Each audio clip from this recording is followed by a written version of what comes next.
So one of the things that you'll learn from me in single man CQB practice is getting used to retracting the gun. It's literally lifting your arm and pulling it under your arm. So if I just took it like this and I married the buttstock and I'm looking, it would take a lot of time for me to roll and swing the gun back and forth. Damn. Be very difficult to navigate that. On top of that, I'm extending the gun, which means if I come here, gay. Good evening, ladies and gentlemen. Hope you're all having a wonderful night tonight. Tonight we have a few hot topic issues to go over. But before we get into that, we have some guests this time, and not just Richard. We have Drew from He's Right, He's Wrong, She's Right. Sorry. Hey, very no, important distinction there. Yeah, very important. Right, but... Yeah. Thank you for joining us tonight, sir. We're going to be discussing the happenings because you've actually been covering this quite well. And for a long period of time, as we were talking about earlier, you have probably the most information on it out of just about anybody. Probably at least the most accurate at this point. Maybe not the most information, but the most accurate publicly. And then, of course, we have Richard and an analyst, I should say. An analyst. Maybe that will come up later. But we have Scorpion, who will be providing us some expertise. So, Scorpion, how is your night going, sir? So far, so good. The light's coming back here in Alaska, so it wasn't all dark today. Oh, yeah. Yeah, you get your 3 hours of daily sunlight now? Yeah, I think we got around 10. Fantastic. So, Scorpion, why don't you just give us a little bit of background? Because obviously you don't want to show your face because you actually, have other important things to be doing. But why don't you just go ahead and give the chat a little bit of background on your area of expertise? Yeah, so I work criminal defense at a private law firm. So I'm essentially of counsel at the moment. I have a law degree. So most of what I do is analyze facts, look at the rules of law, and do most of the behind the scenes motion work. And then my attorney signs off on it and I file it. So criminal law is a little bit more of my area of expertise. Perfect. Yeah. So somebody who can give us a little bit more insight to some of the charges that have been brought. So I think that'll be interesting to hear from kind of like the layman's perspective with more of the details, and then also some of the more like, what does this actually mean if you translate this legalese to human speak, right?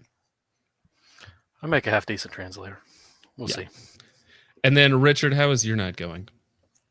It's going great. I heard hot topic, so I'm here for the goth mommies. No. It's a different type of hot topic tonight. I am sorry, sir. You're going to be sorely disappointed. But I did have Mike with his shirt off in the thumbnail, so I think that's about as close as you're going to get to that tonight. So, all right. Andrew, why don't you go ahead and start us off on all of this? Because this is two separate instances. Because last year, Yep. 9 months ago now at this point, there was a domestic violence charge that was brought, if I remember correctly. Can you give us a quick background on that? Yeah. So Mike had, and obviously it depends on where you want to start in the story, because if you follow along chronologically, it seems that the girlfriend who was living with him at the time either was potentially injured before and he re-aggravated an injury. I mean, we're not going to really speculate on that, I'm sure, because we're kind of a little bit beyond that. But she went to the hospital. The hospital did what hospitals do. They forced her to file a report, or they filed a report on her behalf. The police got involved, and then Mike was arrested on those charges. Most of the charges were either, and Scorpion, I'm sure, can correct me because I'm sure I'm wrong, because I'm not legal expert by any means. Some were dismissed, reduced, some were dropped entirely. I know those are all different things. But then also, what people really don't know, and what the other channel, and I don't know if we want to say his name or not. You can. Okay, And you can. Valhalla BFT. What he had been saying is that they were dropped, expunged, whatever, completely removed. And that's completely untrue. What really happened was multiple courts were handling this in various different ways, and they decided to consolidate it all down to just family court. And in Utah, family court is sealed.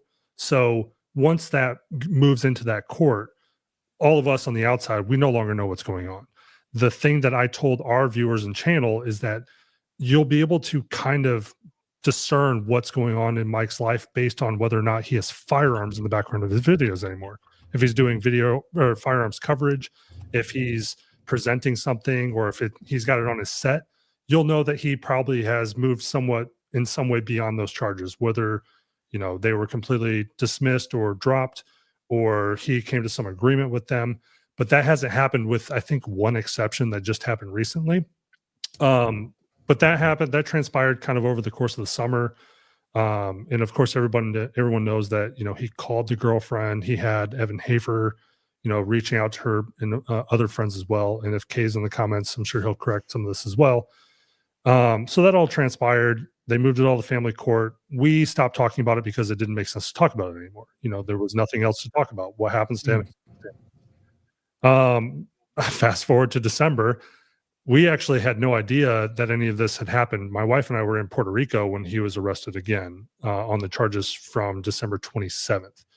One of the major things that Valhalla got incorrect on that is that it's not even the same woman. He came out saying that, oh, there's a pattern here. Clearly she's psychotic. Clearly she has issues. It's not even the same woman. Right. So this is two separate people. So there was an instance, 9 months ago or so, and then just again in December. Correct. On December 27th was when the incident occurred, and then on December 30th, I believe, is when the arrest actually takes place. Correct. Now, Yep. correct me if I'm wrong, but the instance 9 months ago was his wife. Is that? So okay. We looked into this kind of extensively. Utah does not have common law marriage, and there's no record of them actually being married. So he called her his spouse, but it doesn't seem like they were actually legally married. I think they just had been living together for a long time, and everybody does it. My live-in girlfriend, I just call my wife. And this isn't me. I'm actually married, but my Right. live-in girlfriend at some point just becomes my wife because we haven't made it that far, or we don't have the money, or whatever the case might be. You just start telling people that. Okay. So that's The woman at the time 9 months ago that he called his wife, was that also the mother of his child? That was the mother of the infant. So the youngest. So the two that are in the new charges, the 5-year-old daughter has a twin brother. Those were with the previous woman. So they were visiting him or with him for something. There's not details from that in this police report, or at least not publicly. So at that time, he was living with a younger woman. I believe Jessica's like 27, 28, something along those lines. And they have the infant or toddler at this point together. And then the other two, the twins, are with his previous wife, his now ex-wife. Okay, That's thank you. Veronica, I believe. Thank you for clearing that up for me. All right, yeah. So there's some people lost in the chat. So essentially, this whole story started a while ago. Let me pull this one up. If you remember this video, which is where I got the thumbnail from, is the Mike Glover life update about 7 months ago. That was post his first arrest for a domestic violence. We don't really know all the details yet because that is, again, kind of hidden from us. We won't know until maybe ever, right? Unless somebody comes out and says something about it. But then again, just recently, the most recent arrest, which was in, again, December 30th, so just a couple months ago, the man was arrested for allegedly abusing a child. And we can get into the specifics of that, I guess, now. But before we move on, Scorpion, did you have any specific legal advice, or not legal advice, but just input on it from the legal side of things? Couple things here. One of the things that looks like he posted bail actually on the 28th, and he was arrested on the 27th. But that's about it. As for a police report, I'm not sure what Andrew has regarding a police report. Due to some of the screenshots that I'd sent you earlier, which are all public record, everybody can access them. We can see which kid was the victim, which is interesting that they would put that as public record. Up Right. here, we actually abbreviate a minor victim's name. So that has me feeling a little weird seeing that, but it is what it is. Yeah, the actual documents that Kay provided, he did censor them to remove date of birth and address and things like that. Yeah. So, Focus, you might want to take a look at some of those and censor those, Right. just out of privacy for the alleged victims. But as for family court and what Andrew was talking about, I've never touched anything with Utah. I think I've spent a total of 12 hours in Utah driving through it. I've never heard of family court in that instance where they would combine criminal with these combined civil matters. When I was going through the dockets earlier, I didn't see anything on that earlier case that was still going on. However, I did find a restraining order case from that time. But Yeah, their website is horrible. the TRO, if I remember correctly, and again, if Kay, which I don't see him in the comments yet, but I believe when they had the initial hearing on that, when they asked her if she wanted to, continue with it, maintain it, or whatever, she or her attorney basically said, no, at this time, we don't believe that he's a threat. We actually watched that. We watched the court hearings, the live streams. Kay was on them, so we discussed them and everything like that. But of course, we couldn't show it because they have laws in Utah that say you can't restream it or rebroadcast it. But we did have it on. We were listening and watching it ourselves. So real quick, some of the comments. Just an average man mentioned that family courts are civil issues. I agree that's how it is up here. But each state has its own jurisdiction and can title things its own way. Like up here, we have what's called Veterans Court, which can either handle felony matters as a diversionary program down to misdemeanors. Sometimes even just a simple DUI will go through Veterans Court up here. Then somebody else asked about the what he was charged under, and it is Utah statute title 76 chapter 5 part 1.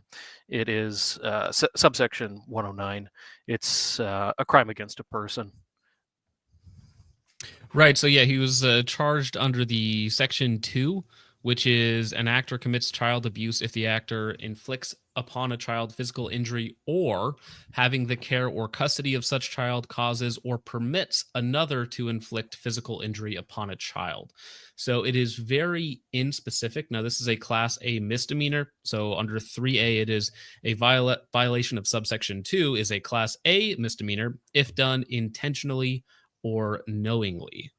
So that was what he was actually charged under. So intentionally or knowingly allowing abuse to take place or committing it himself. So, I mean, this could be, like we were talking earlier, this could have been like somebody else, or the kid does something, or somebody else attacks the kid, and it's like a not necessarily a negligence, but a willingness or a knowingness that should have been prevented, right?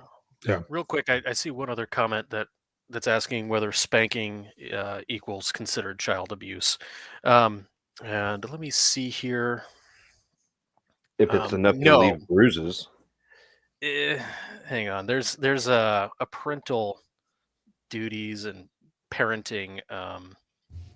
Yeah, here under subsection 4, further subsection C, an actor is not guilty of an offense under this section for conduct that constitutes I, reasonable discipline or management of a child, including withholding privileges, to conducting conduct described in section 762 through 401, or 3, the use of reasonable and necessary physical restraint or force on a child, and then yeah, in self-defense, defense of others, to protect the child or to remove a weapon.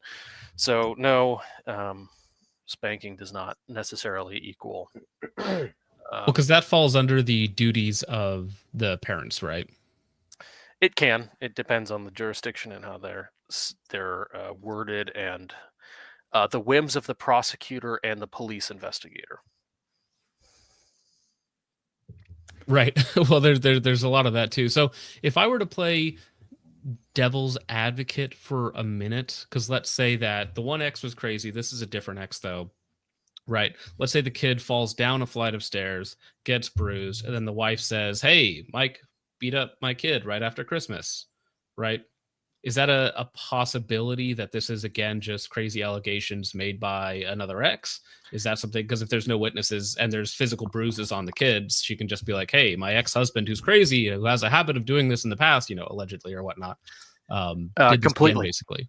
Completely. One of the cases I've seen up here that was bizarre is where a parent basically let a dog clean a child up after a blowout, which again, I don't support that as a parent, but they charged that parent with something similar.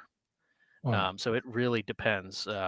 Fortunately, we were able to help resolve that matter, but yeah, no, it could completely be that. And it, again, one of the hard things with discussing this, right, which is why I'm the wet blanket on this parade, is we don't have a narrative report from the investigating officer. All we have is charges. Right. We have there's complaint. very little details. Very, very little details. It's like, hey, event happened on day this, and this is, what he's being charged under, but that's it. It's incredibly bare bones. Right. And so all we actually know is what's in the complaint, which that one, let me double check here. I believe that is sanitized from the courts or from the author. Hang on a second. One of the things that I did notice is that in the TRO, it does name the mother as the one requesting it, and then it's also requesting to cover both of the twins. Which, I mean, in any case, if you wouldn't only do one, you would do both, because if there's a chance something happened to one, there's also the potential that it'll happen to the other, and it happening to one at all means that you don't want the other to be there with the father. Would there be any significance to that? Like, is that something that would? No, that's standard practice. Okay.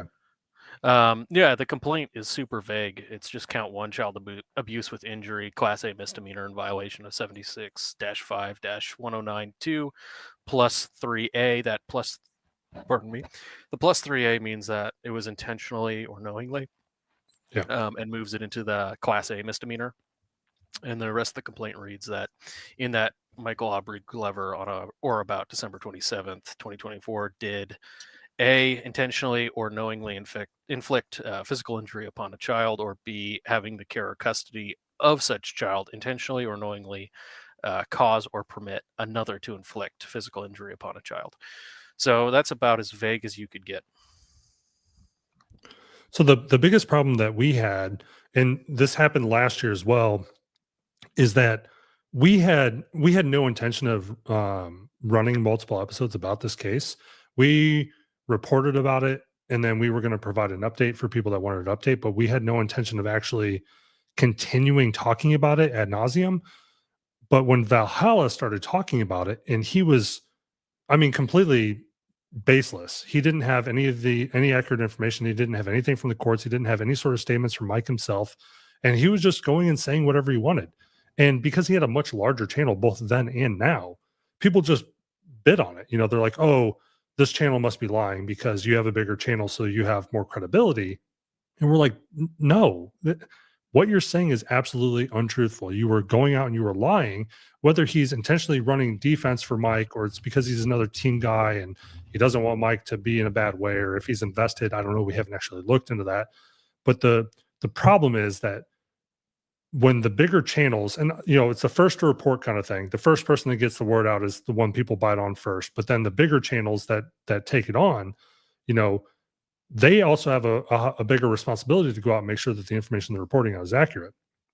And he was going out just blatantly ripping off our content and saying everything that they're saying is wrong. Mike is off scot-free. Mike is going to walk on the charges. And he was saying this before Mike's hearing dates. Like, Mike hadn't even shown his face in court yet. There was no way he could have known this. The only thing that he could have known is anything speculative that Mike might have told him, which, his attorneys are like, hey, we're going to plead down, or we're going to do this, or we're going to do that. But that's obviously not a guarantee. So he was just lying through his teeth. And then when this popped up over this weekend, when everybody started reporting it again, it was the same pattern from him. And so I put out a short on Sunday morning, whatever it was. I put out a short as soon as Kay told me about it. And sure enough, within about 3 hours of me posting that short, Valhalla already had a video up. And the first problem that I had with that video is he took the title of ours and used it as the title of his long form, like 30-minute long video. And of course, people can do that. I'm not saying like that's copyrightable or whatever, but right off the bat, that told me that he saw our content and jumped on it again, which fine, people do that, and it happens within every industry. There's always the people that are looking for, they see a title and then instantly turn on the camera and start going, basically. Yep. And so, all right, I'm going to let that slide. I'm not going to say anything. I'm not going to do much. But then in his comments, when I uploaded our second short yesterday, before we after we recorded the episode, we were going to a Super Bowl party. We recorded our episode, but it wasn't coming out until this morning. We don't break our content schedule for anything. It doesn't matter if it's a major emergency. We're still uploading Monday, Tuesday, Thursday. So I upload the short with a correction to his video stating that it's not the same woman, all these other corrections. He addressed the matter in his pinned comment, which that's not a retraction. People aren't going to read the pinned comment. I mean, maybe a fraction of them will, but a large percentage. It's like a Band-Aid solution, right? And it's like if there are small errors in the video, like I know a lot of tech channels, if they like improperly test something or they get numbers that are off slightly, you amend that, right? It's like a little amendment that you put in there. But it's like, if you rant for 5 minutes about a subject and it's completely wrong, well, it's a little bit bigger than just, a simple pinned comment that 90% of people won't see or interact with. Yeah. That's how all the major newspapers correct their mistakes when they get called out or proven wrong, is they put it like five pages in of correction. Yep. But I know there are several larger channels that, not necessarily news or anything like that, but they'll go the course of a quarter or a year or whatever, and then at the end of that time frame, they'll take all of their mistakes and publish an entire video that says, here's what we got wrong. And I think the problem with Nathan at Valhalla is that he has too much pride. Whatever his reasoning is for always wanting to be right, who knows? It's not my problem. But you post a retraction video at a minimum. He could record a short and say, hey guys, I got that wrong. Like, you can still go watch that because the majority of the information is correct, but here's what I got wrong. But he won't do that. And that's the biggest problem. Now, have you talked to him at all personally? So when we posted like our second or third update video last year, he jumped into our comments and just went 100% right. He was pissed off. Stop ripping off my videos. I'm like, dude, I didn't even know you existed until like the second video. You tagged us, and that's how I knew you exist. I don't go around searching like who's talking about me on YouTube, We've had a couple of people tag us because they've like taken we upload under Creative Commons fair use, so people will tag us and chop up our videos or whatever, and it's cool. Like I think it's cool. We're just a podcast. I don't take myself too seriously. And he was just, he went 100%. He was super mad about it. And he was like, this is the only comment I'm going to make. Stop ripping off my content. I'm like, all of your videos have come out after ours. I think you're like running offense as defense right now.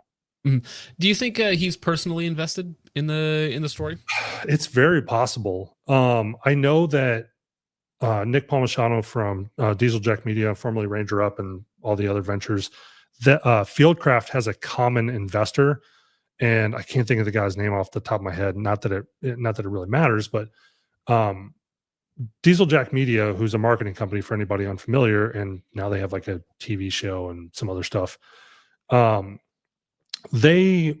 majority of their book of business and their clients are other businesses that the same investors invested in. So if you guys have heard of Save Our Allies, that Nick and Tim and Sarah Verardo popped up, you have Fieldcraft Survival, Freedom Wind Tunnel, which is an indoor, it's like iFly, but it's at Patriot Place. It's right at the entrance of the stadium.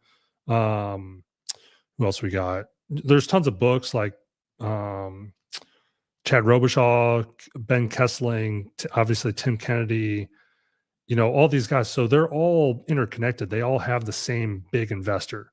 And the fact that his channel blew up as big and as fast as it did, his Instagram account, which seems to be where he gets the majority of them from, isn't really that big. I mean, it's around the same size as yours. It's like around 10,000. Oh, really? Yeah, it's around 10,000 people.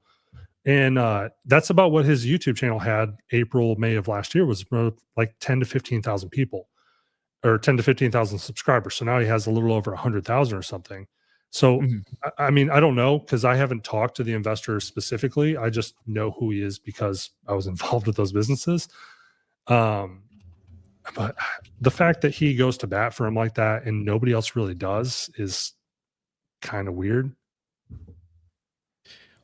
Well, it could just be, yeah, it's part of the community and you want to. I mean, especially like some people in the chat have had this experience where you have a falling out with a woman and then you get screwed over forever, right? Because the family court system in America is not, what's the right word? It is not pleasant towards men. It's not fair towards men, especially when children come into it a lot of the time. It's not neutral.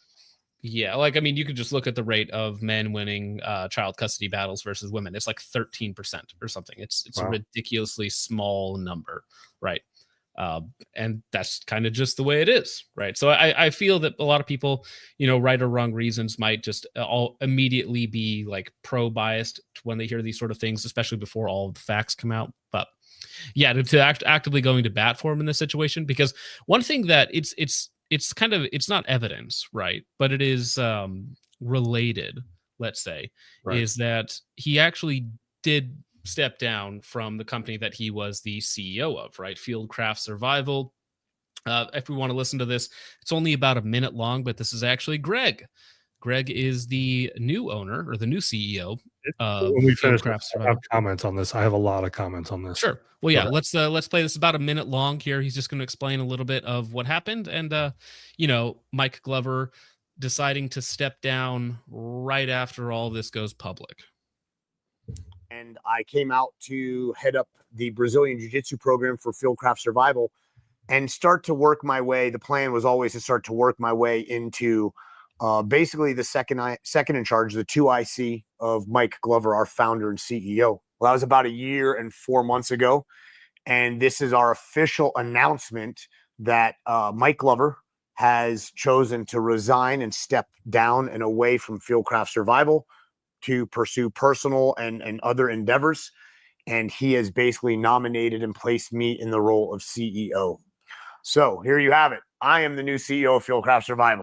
So I do find that a little funny that I'm stepping down to pursue personal endeavors that may or may not have something to do with my tarnished reputation, bringing down the value of the company, even if he's completely innocent, right? Yep. Just this stuff happening is going to cause people cast you and everything you're associated with in a negative light. Yep. Right. So that's always the line you get. It's like anytime some big CEO gets accused of like something to do with like sexual assault or something, it's always like they step down and it's like, oh yeah, I'm taking a break for more work-life balance or something like that. That's almost always the line that happens. So the first things that jump out at me, I don't know if you know this, I don't know if you're familiar with Mike's channels prior to this. that channel was Mike has 3 or 4 or had 3 or Mhm. 4. So that's not even the Fieldcraft channel. No, Fieldcraft. no. Yeah. That's the podcast channel. Yep. That was like Mike Force or something. And then they changed the name Yep. because obviously Mike's no longer associated with it. Then you have Fieldcraft Survival. You have Mike Glover, his personal channel. And then you have a preparedness channel. Yep.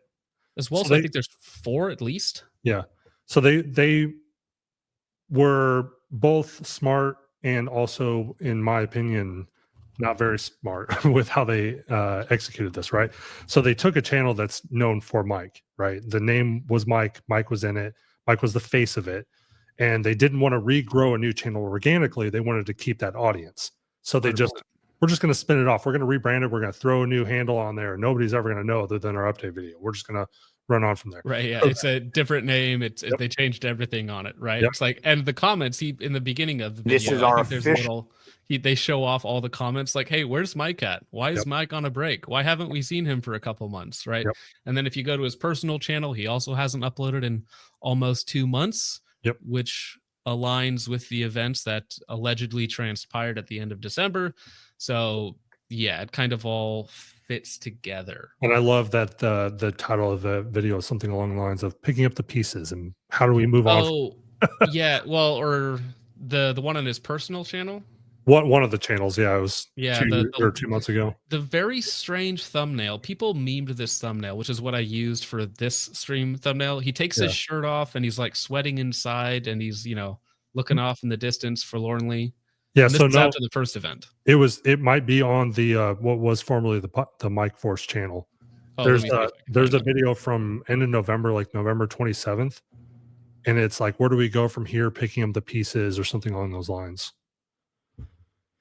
Oh, here we go. Yeah. I see it.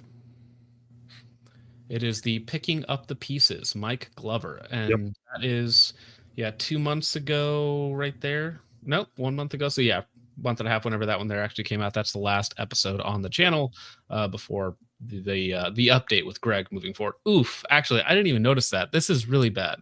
Yep. So Fieldcraft Survival, episode 1, the update, 45,000 views. The first Greg solo episode has not cracked 1,000 in the first 4 days on a channel with 132,000 subs. Yeah, This live stream is already at almost 2,000 views. it's hard to you can't just hard change your host. You have to bring them in soft, warm the audience up to them, whatever over time, so that the audience knows who they are, they like them, they build the reputation and rapport, all of that. Obviously, I'm not like an expert, but I do know just enough. But the other thing that really struck me about that is I believe Greg is a retired police officer. So yes, he was SWAT. yeah. So stepping into that role, knowing what Mike is accused of, kind of That is actually, that's bad optics too, because it's like you take over for the domestic abuser in a work environment that has like I forget the number. I don't want to quote a number that's like insanely high, but they do have a very high domestic violence issue within certain police forces, let's say. And so I can tell you this as well. I can tell you this because I know their numbers. I had access to FCS's Big Commerce for a long time because like I said, I ran their marketing, along with, oh my God, I can't even think of their names.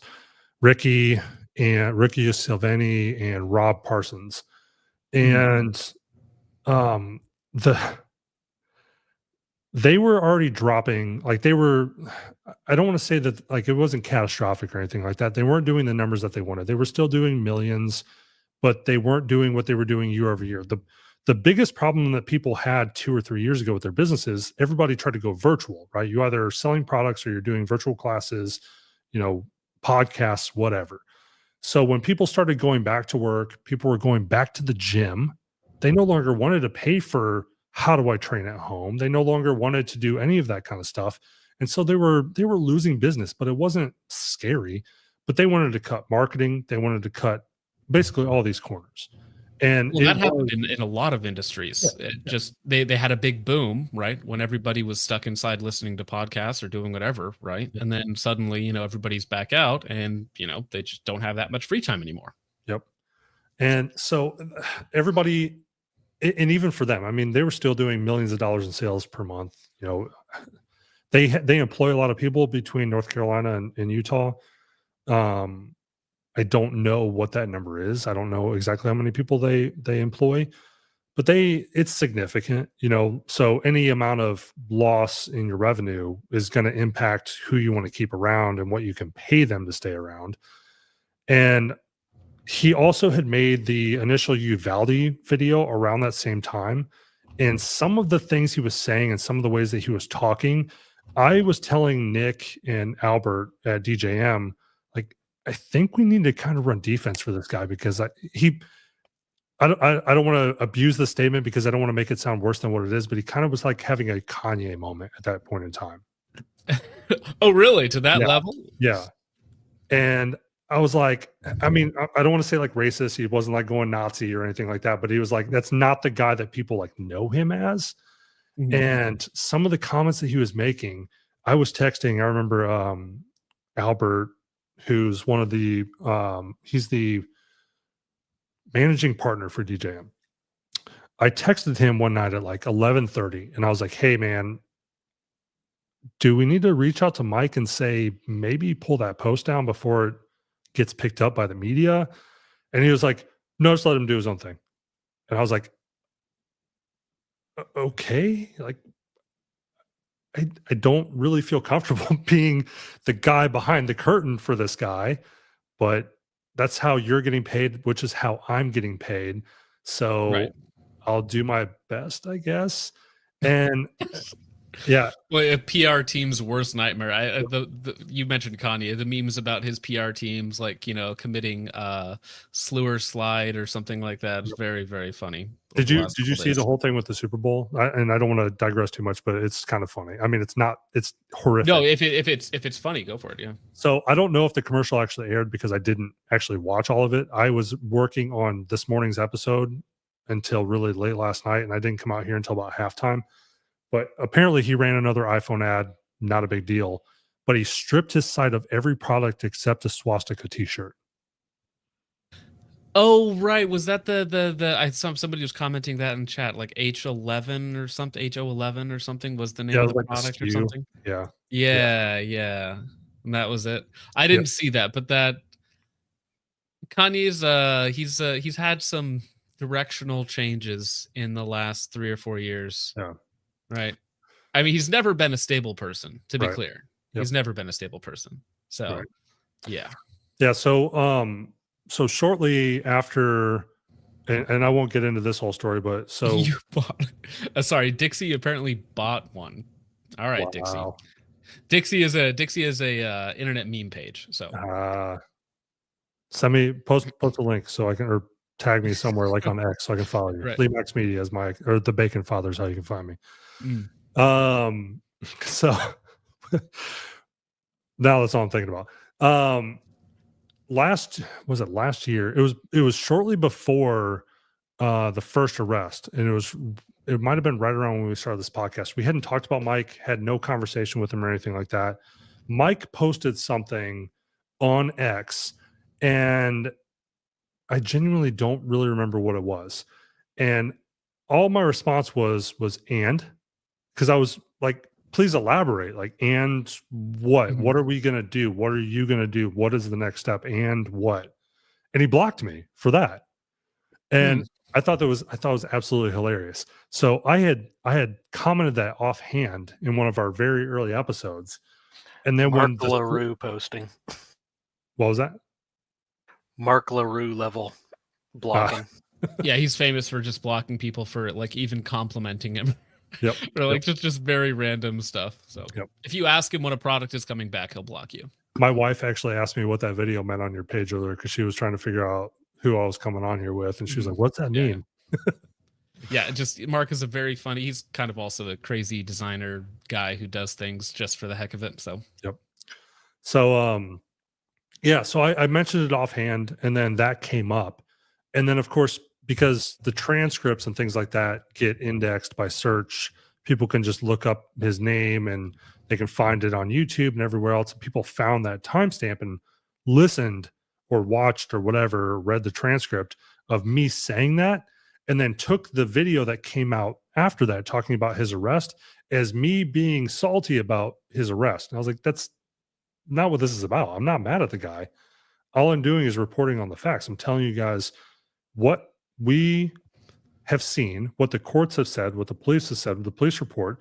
We didn't go off the rails. We didn't make any accusations.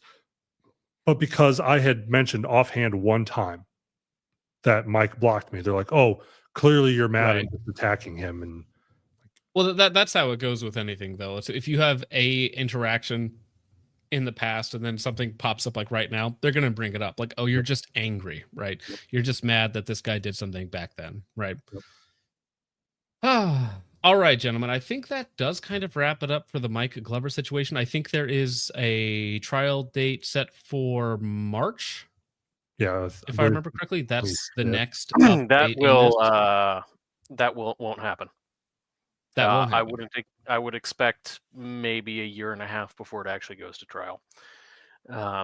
So it'll probably be a pre-trial conference. At least that's what we call them up here. And so in the criminal justice system, even with misdemeanors, expect about a year and a half for anything to be adjudicated, unless there's a plea deal or a motion to dismiss based on evidentiary issues or some other major issue. So to comment on that real quick, similar thing with last year, which of course last year was charged with multiple felonies, like 3 or 4 felonies. But they were reduced pretty quickly, because there was the calling her from jail or from whatever you want to call it. It wasn't prison, obviously, but whatever, waiting to get bailed out. He made the call and it was recorded, telling her that she needed to drop the TRO and all. So there were additional charges brought on the end. But then in the end, everything was reduced. And then, like I said, moved to family court and everything like that. So do you really think a year, if they were able to do it that fast on felony charges? I am working on DUIs that are 2 to 3 years old. So Yeah. yes. Yeah, I fully assumed, at least 1 or 2 motion to continue, but I didn't think it would take that long. It also comes down to age of the case with the courts, where where the if something's been sitting for a while, you have it set for trial. But the other thing that most people don't realize is that when you set a case for trial, there's usually 4 to 6 other cases set for trial that same week.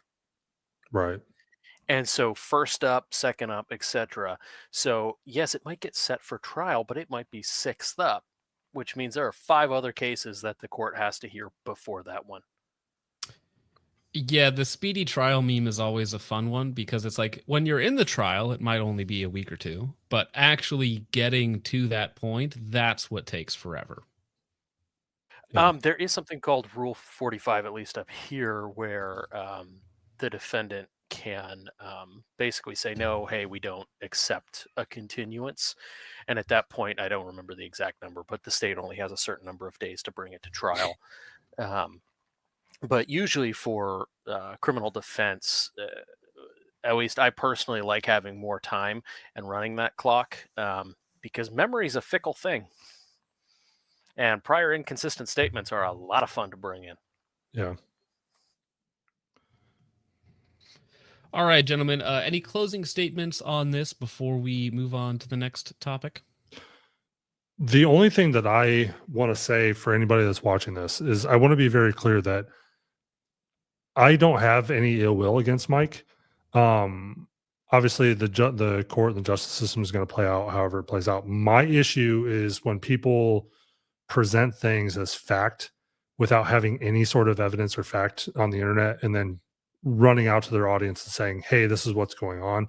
So my issue with Valhalla and my issue with Mike are 2 completely different, somewhat related things. So if you're watching this, please don't construe my beef with Valhalla VFT as something against Mike.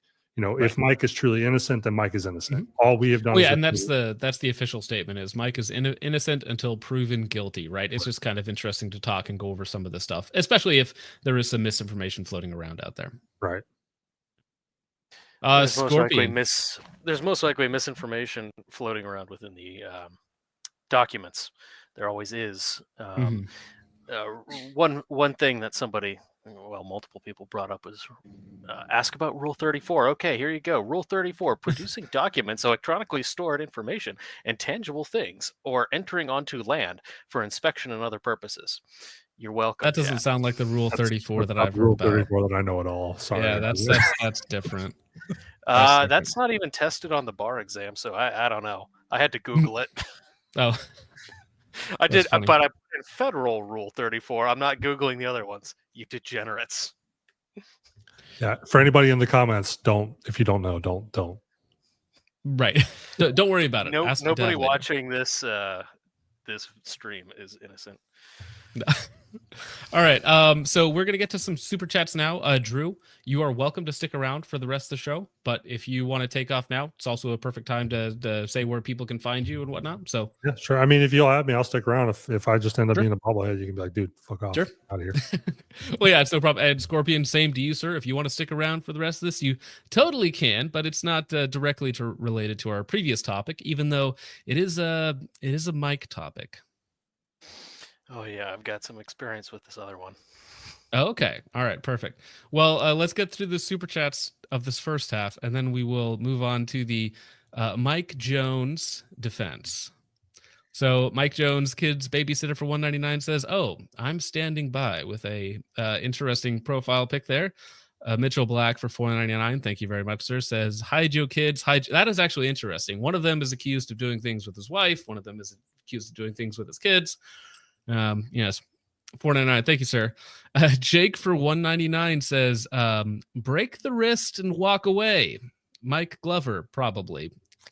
I don't know about that one, but thank you for the $1.99, sir. That's rough. Jonathan Segura for $4.99 says, funny side note, Sean Ryan re-uploaded his interview with Glover not long before he got arrested for this. No, I remember watching because Mike Glover was his first guest on his show. I'm pretty sure. I remember watching that episode, when he first started his podcast. I have two comments on this. One of which is that Sean Ryan's last name, his real last name is Palmisano. So I've jokingly said that I think he's related to Nick, but I don't actually know for a fact. That is funny. I didn't know that. No. Yeah. Interesting. Dropping the deep lore on Mr. Ryan. Yeah. The second is that somebody in our comments said it's the Sean Ryan curse. And when I asked them at first, I was like, what does that mean? And then I thought about it for a minute. It's like the Madden curse, apparently. Well, it's like he had Tim Kennedy on. He had John McPhee on, who's getting some flack now as well. And then of course he had just recently this guy, right? Mike Glover, of course, he had him on a long time ago. So yeah, it's like a thing. Like you go on to the Sean Ryan show and then something bad happens to you a little while later, basically. Or it's usually you did something bad. Something bad happens. So that just comes out later. Mitchell Black for another $4.99 says, why can't he just give his child puberty blockers like a normal parent? Well, that, sir, in my opinion, is a different form of child abuse. So thank you for the $4.99. Chris Schweig for $2.50 says, that wouldn't work in my state. No manner and means. That is probably a legal term for something that is tangential to where you live, sir. Jay Ford for $4.99 says, the 2,000 views tonight are all Mike Jones' girlfriends. Well, if it's only 2,000, then that might be a little low, allegedly. Some of them must be busy doing other things. Josh for $5 says, people say not to stick your Richard in crazy, but maybe it's time to stop getting Richarded down by crazy. Also, shout out hamburgers. Yeah, I think that's just words to live by. If you could, oh, here, I have the spelling for you on that, Richard. Sorry, I got distracted there. And then I totally lost my train of thought. So, I can only store one thing in my brain at a time. Only one Richard in the brain. That's right. Yeah. Stop interacting with these crazy people. Okay, it might be fun for a little while, but it never leads to good things, as we are discussing in both of our stories tonight. Jay Ford for 99 cents drops a super sticker. Thank you very much, sir. Andrew Vachon for $9.99 says, I was arrested in high school. Minor misdemeanor. I was out on bail from the first semester of senior year on high school until sophomore year of college before the case was officially dropped. So first semester of senior year, Until sophomore year of college. Okay, I see. So nearly 3 years. Yeah, Sounds about that right. sounds about right. That sounds about right. Well, I'm glad you got a drop, sir. I'm sure you were totally innocent. Jay Ford for 199 says Drew can be found on Reddit pounding away. Is that a reference to you, sir? Are you on Reddit going after Mr. Valhalla? Oh, I did make some. I posted Make my some short. noise. Yeah. And Mhm. I shared it out to unsubscribe, Fat Electrician, Rogan, JSOC, the Green Beret subreddit, a couple others. Like we have our own subreddit, but yeah, I had shared it Mhm. out. People were mad, and they were just mad at me about the content. They were like, "Dude, we don't fucking care about that. Get that out of our subreddit. Fuck you." Right. I mean, but that's how it goes. You have some subreddits that are Reddit's a weird place. Okay, Yeah. some subreddits are there to hate the subject, and some there are just total like sycophants. So Yep. it's a weird place.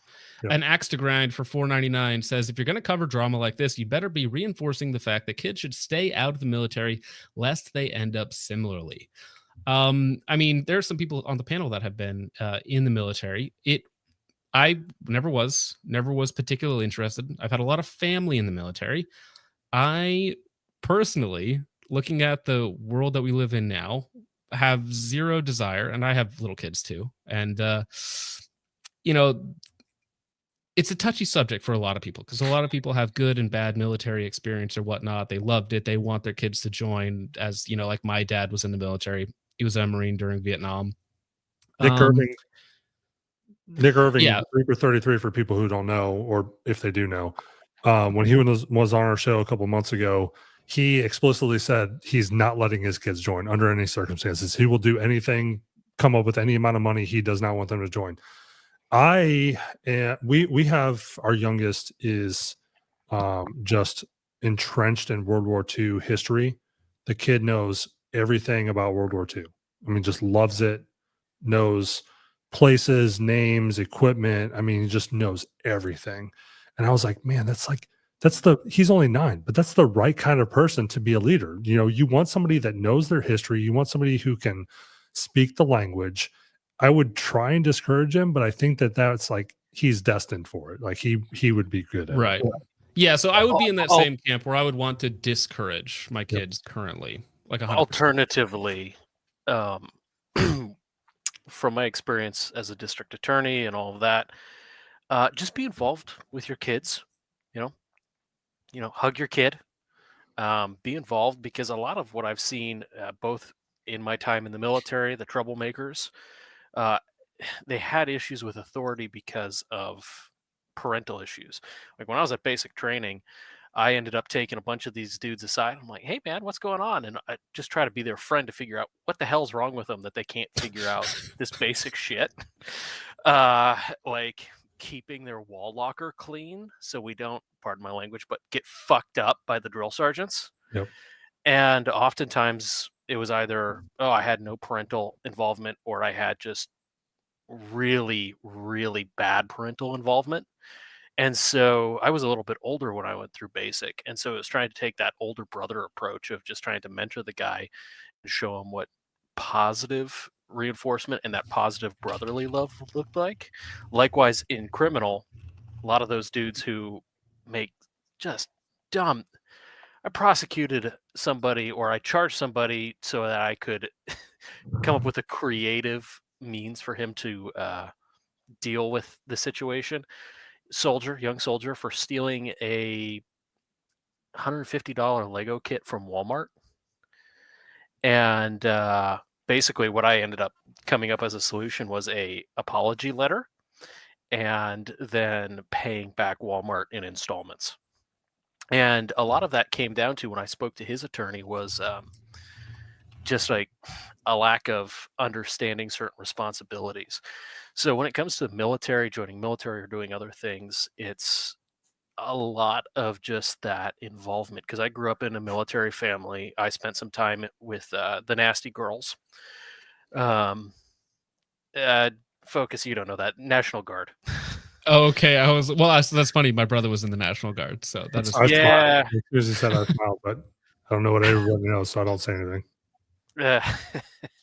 Yeah, spent a lot of time on Carson, but regardless, it when it comes to your children, man, just be involved with them in a positive manner and reinforce. And then like if my kid wanted to join the military, I'd have a conversation about my experience and about his grandfather's experience, and then support him in the decision. But if I don't support it, let him know I don't support it, but still love him through it, and that'll pay dividends. Like, I mean, God, probably 3/4 of my caseload would go away if parents would act that way. Yeah. So, as it relates to our next topic, so would you say if you had multiple families with multiple women, is that a good way to instill these good behaviors in children, or probably not? I plead the fifth. Right. All right. All right. Everybody's been out. This is, it is what it is. Okay. So, Grand Thumb, Mr. Mike, Mr. Thumb, Mike Jones, Adam Undolf, some would say. Some might say Mark Fry. Some might say Tom Dillon. He is tired of it. So let me give you the very short backstory. All right. So let's say last year or so, it was announced that Mike was getting a divorce from his now ex-wife, with whom he has 3 children with. One of them was very, very young at the time, like just a month or 2 old, I believe. All right. And so at first, that broke, and that's like, okay, right, just normal divorce, that happens. But then there were some allegations, and I do need to be clear for legal reasons, because I have the phone calls from his lawyers at Renzulli Law Firm to, just have that little peace of mind in the back of my head that I need to be careful with what I say. Mike, if you're watching this later, that allegedly there were some interesting happenings on Mr. Mike's behalf. So essentially he was, there were some reports of different dating app profiles, perhaps some old Reddit accounts, perhaps some kink accounts as well, where he was known as Mark Fry. And then, of course, Tom Dillon was his private Snapchat, which apparently there were alleged leaks of.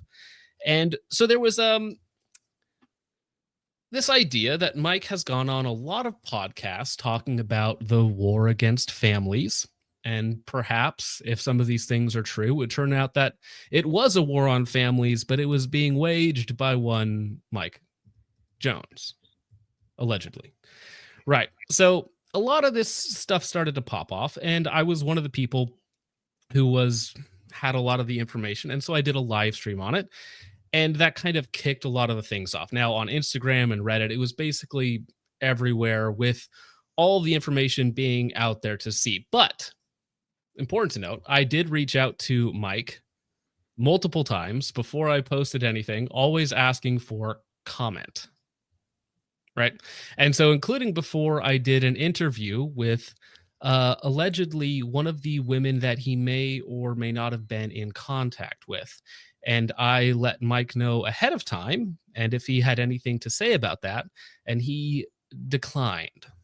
Right. Now, just a few days ago, Mike has made the first public statement on it, full statement basically, of saying that he is tired of it. So we'll go over this and then through some of the comments on it that I thought were minorly. The people that are questioning the threats and saying that they don't think that you were actually threatened. No, I actually had heard about a lot of larger channels, specifically much larger than ours, and not just on YouTube, but across all forms of social media, being threatened with lawsuits and cease and desist and everything. And my wife wanted to cover it and talk about it, but we didn't have a lot of information at the time.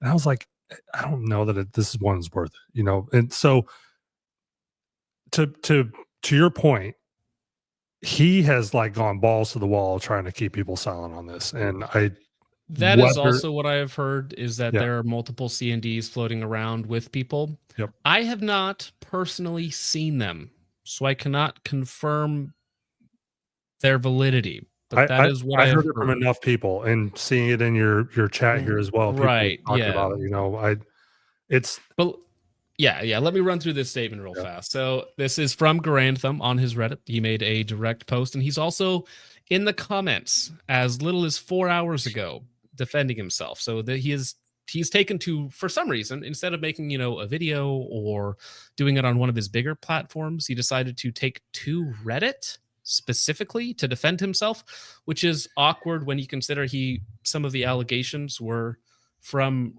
the Reddit account MarkFry909.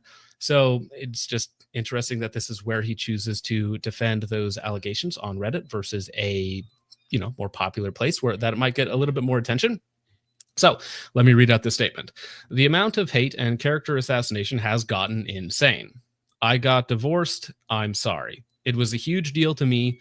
Now I have had people spy on the house and kids, threaten to kill me and my kids, sent letters saying they were going to kill me and my kids, leak my address, create fake dating profiles, and other much more disgusting stuff, and make up rumors. Frankly, I'm tired of this. No one should have to endure this. The only thing that is true is that I got divorced. Respect me and my family's privacy as we focus on the kids and raise them as best we can. To everyone who used this as an opportunity to bolster their social media by jumping on the bandwagon, it says a lot more about you than it does about me. And then this last little paragraph, this is what a lot of people latched onto. To be utterly vulnerable, after the last death threat letter, I held my young kids and cried. It's gotten to be too much. Now, just a few things. So he is categorically denying everything, 100%. So we'll probably cover this a little bit later. So every shred of evidence or picture or audio or live witnesses or whatnot, all of those are being denied by Can I Mr. ask you a question real quick? Go for it.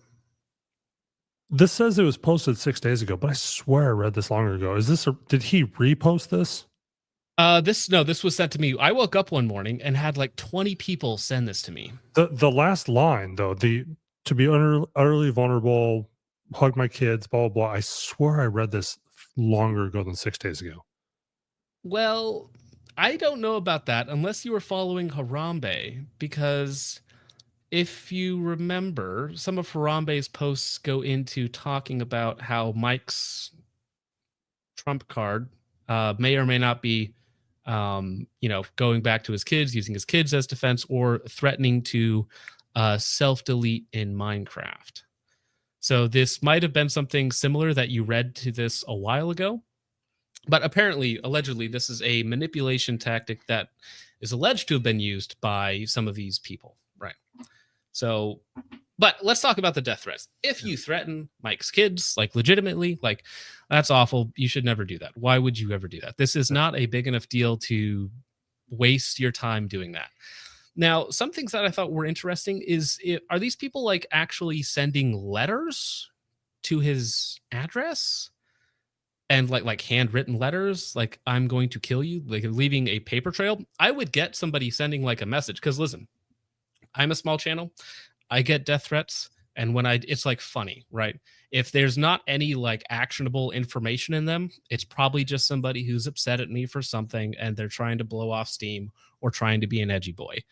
It is never something that has bugged me, right? Now, Grantham being 40 times larger or whatnot, probably gets quite a bit more. And I do think that can affect people differently, especially if, they know your address, right? If they're sending letters specifically to your address versus just doing it online. So I think that adds a little bit there for sure. But also, I think it would be really easy just to post one of them, Yeah. So I'm not doubting that he gets death threats, because again, I get death threats. So I think most people, when you get to a certain level, you're just going to attract a certain level of psychos. Well, it's not even a certain level; it's the volume of them. Once you reach even just a couple hundred on various different platforms, if you say the wrong thing in the wrong group of people, you'll have people jumping down your throat, posting picture of your front door. Yeah. I mean, and that's the thing you got to be very careful with. Yep. That's why the video's cut off so you can't see our kids. We've never, fortunately we got into the internet game late. So I've learned the lessons from the big channels. The kids they never appear, and that's unfortunate because they want to be involved. They want to talk. So they're always off camera. And you get people like Matt Carricker, who previously used to have his kids and family, and then slowly pulled them off, and now he's completely leaving YouTube entirely. And I wonder if, and I'm not saying that Carricker did anything wrong. I genuinely don't think he has or ever did. He just seems like the nicest guy in the world. But I wonder if he's just kind of the point where it's not worth it to him anymore. He makes enough money. Why do I want to be here? Why do I want to be in this environment where people are constantly talking about my wife and talking about my kids and threatening me and showing up at my house and everything like that? Risky Krisky says, yeah, I've received death threats and it's weird AF. Nice profile pic there, sir. I love that too. Please, if you're on X, please send that to me right now. Please. I think that was a meme that got created a while ago. He just changed his profile picture to that because I saw him commenting earlier in the chat with a different profile picture. When we had that big cold wave a couple weeks ago, somebody photoshopped clothes onto the body, and it was like it's cold out. Oh, that's amazing. Yeah. Death threats, big lame. Don't do it. Super gay. Like, especially threatening somebody's kids. Like, right. The guy, if the allegations are true, big if, right? If any of these things that, these people have said is true, then like he's a douchebag, right? He's a bad person. Not to the level of like allegedly Mike Glover or Tim Kennedy or some of these other people. He's just a douchebag, right? Yep. He's just a douchebag degenerate who lied about, everything that he portrayed to his fans, right? Which is why people call him out on it, right? If he was just a random degenerate like rock star, nobody would care. This wouldn't even be a story. This would be nothing. But you go on a podcast. Dan Bilzerian does. Sorry, what's that? We all know what Dan Bilzerian does. Yeah. Right, exactly. And it's like, but if Dan Bilzerian was on the pulpit Sunday morning. Yeah, I think so. I think it's Bilzerian. I don't know. Who cares? Anyways, if he was on the pulpit Sunday morning preaching, I'd be like, hey, that guy's lying. Like, he shouldn't be up there. The comment that I made last year about Mike, specifically Mike Glover, that is you can't be the face of self-defense when you're the offender. Yes. Yeah. Well, it's the same thing. You talk about like, hey, kids, porn is bad for you, but then you're like some allegedly freak on the side, right? It's like, well, one of these statements isn't kosher with the other one, right? Yep. Allegedly. So there were some funny things that came out of this. Let's just say, sincerely, Mark Fry.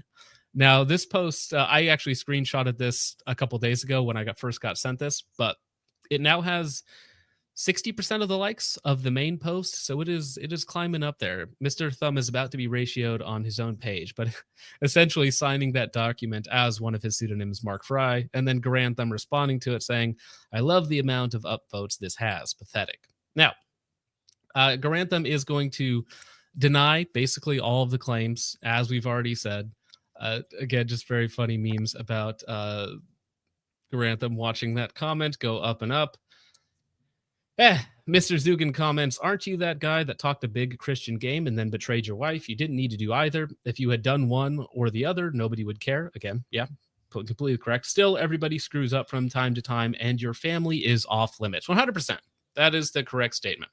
And then Garand Thumb is going to say that he didn't betray his wife. So, Mike, if you're watching this, if you want to respond to any of the messages, if you want to come on here and go through the claims one by one and dispute them, I would be happy to do that and help clear your name if you can prove that any or all of the women happen to be lying.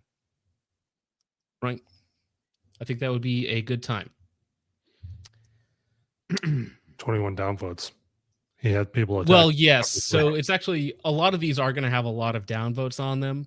But, no, I'm just saying you can clearly tell that he's running defense on a lot of this. He's got enough people in there where. Well, literally, so he posted this now basically a week ago, and he's still commenting as of like 4 hours ago when I just checked it before the stream. So yeah, but how many alts does he have?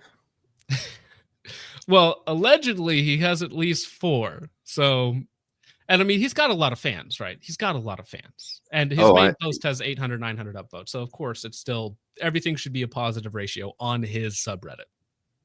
Any of the clips that go up on the Clips channel that have him anywhere involved get ultra amounts of hate. Yes, they do not like it when I talk about him. Yeah, so it's Reddit Man says the only thing that is true is I got divorced. That ain't the only thing that's true, according to this gentleman on Reddit. Sorry, your family is dealing with the backlash from you being a piece of shit. They don't deserve it. Yeah, if your family's getting any backlash, absolutely. They didn't do anything wrong. It's not their fault. It's not any of the kids' fault. You shouldn't take it out on any of them. You should point and laugh at Mike and be like, hey, you're a douchebag hypocrite. End of story, right? 100%. 100%. The only thing that I have to say about that is, for whatever reason, people on the internet like to talk shit about other people's kids. We've seen it once before, in a specific instance that I'm thinking about, and it didn't go over very well. Leave the kids out of it. Any of you guys who are talking shit about Mike's kids, they did absolutely nothing. We don't know that Mike did anything, but it's still fun to joke about. There's always levels of progression with it that I see, right? You start off with people talking about your appearance, and then from appearance they spin off to how much money you have or make. If you have really slummy appearance or you're unkempt, whether you're doing it intentionally for the laughs or whatever, it's your character that you play. People start there. Oh, you look really trashy, or you drink the wrong kind of drink on your show or in your video. And then from there, they move into, oh, you live in your mom's basement and you're poor and I banged your mom. And then they move on to, oh, your spouse is ugly and she did this and she did that, and I'm going to bang her. And then they move on to the kids, and then they start posting pictures of, it's like this. There's always a level. You can figure out how psychotic somebody is and like where they start. If they start with the kids, I'm just going to block you. There's no reason to bring any of that in there. There's no reason to even talk about my wife. You want to talk about me, we can laugh. I'll go all day with you. You want to talk shit to me, I'll talk shit right back to you. I'll laugh about it. Whether or not you laugh about it, that's your problem. Really, it's a great indicator of how much Call of Duty original MW2 they play. Yep. But I mean, I'm no fan of Jones. He and I have had our differences and all that. That being said, I mean, he has done some good stuff, especially when it comes to the gear that he's made. I don't know if you guys have messed with it at all, but quite a few of my friends and I have used it, and we haven't been able to kill it, and we've tried.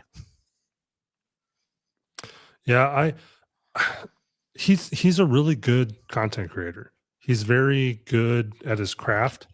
Some of his skits, the way that he engages with his audience, things like that. He's good at his job. He's good at his profession. He's good at promoting products and services and things like that.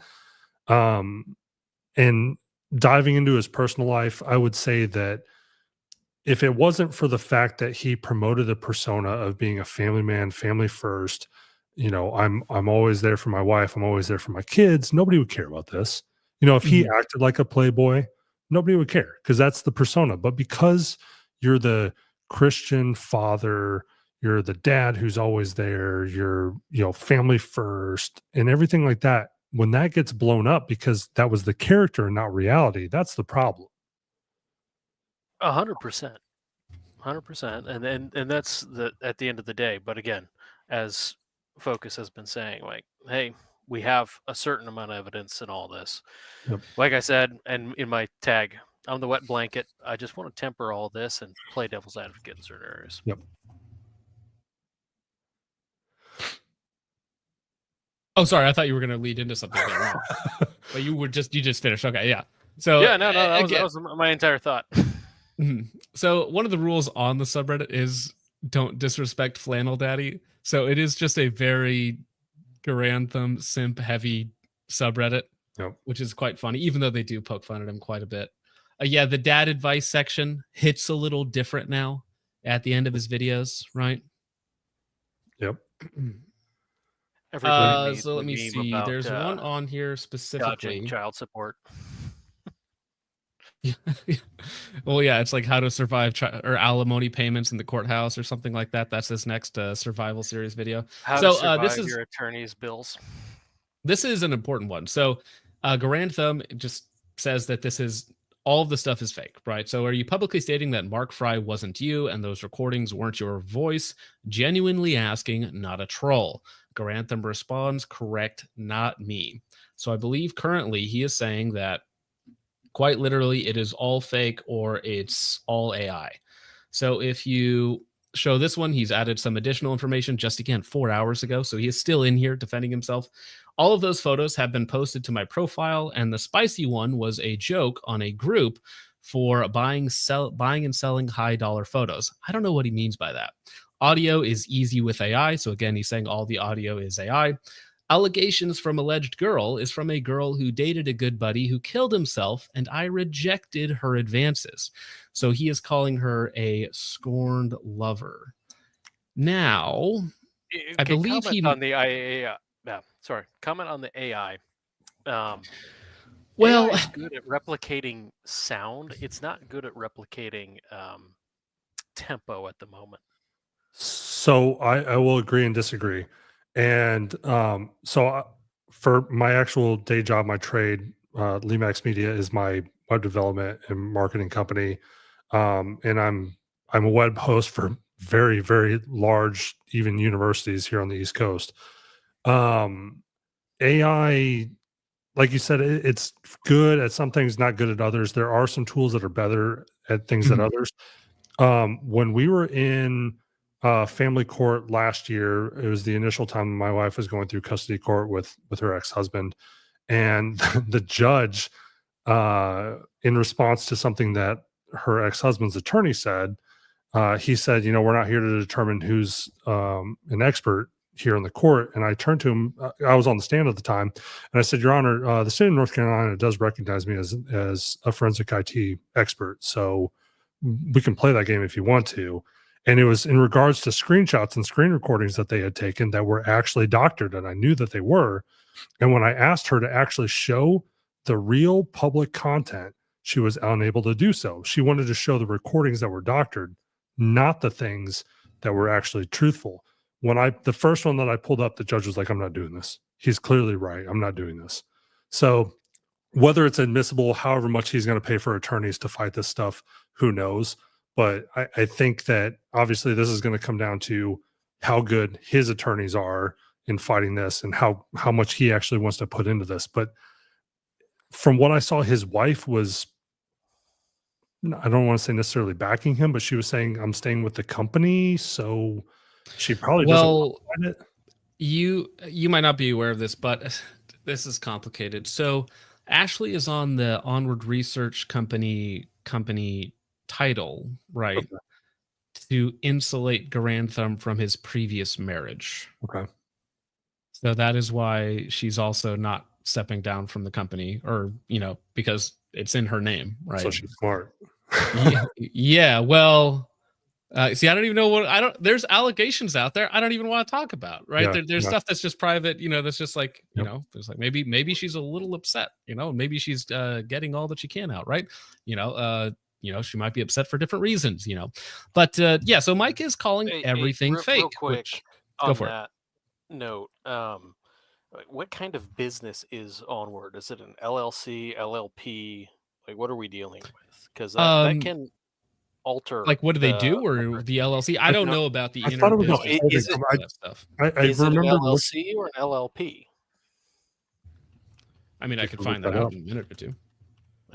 I don't feel like using Google at the moment. But some of that can come down to how the business is organized and whether someone wants to leave. Because you can still get your portion even if you're essentially maintaining your position within the company in a hostile manner. Based on percentage of ownership? Not even that.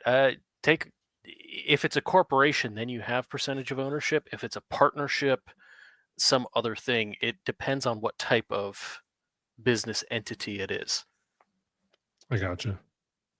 Right. So, I mean, I did a cursory Google search and I couldn't find the answer right away. So I'm not going to dig too much into that. But again, so Mike is claiming that there's, these leaked messages from people in the Boise area that say that they're all dating Mike at the same time. And there was, of course, an interview that I did with a lady who had some of the text messages from Mike, allegedly, right? I guess everything could have been faked about all these people dating the same guy around the same time that just happens to look like Mike. It's possible that they're all fake, not real, even though, I may have talked to a couple of the women in this group chat about this. But again, Mike is claiming that it's all fake. Now, if some of it is fake, that would not surprise me whatsoever. Not at all. But all of it fake, that would take some counter evidence, in my opinion. Garand Conscience for $1.99 says it's not an LLC, it's an OPP. It's an op. That's funny.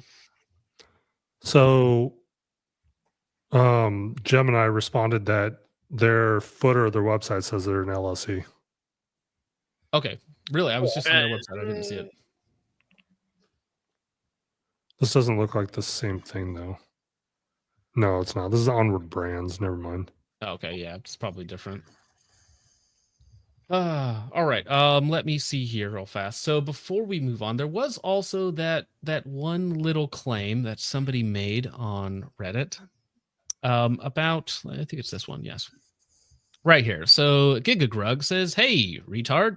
At Garand, you had Crimesman on Instagram nuked, who Crimesman used to talk to me, Mike, so you got him deleted, and I am very upset about that, Mike.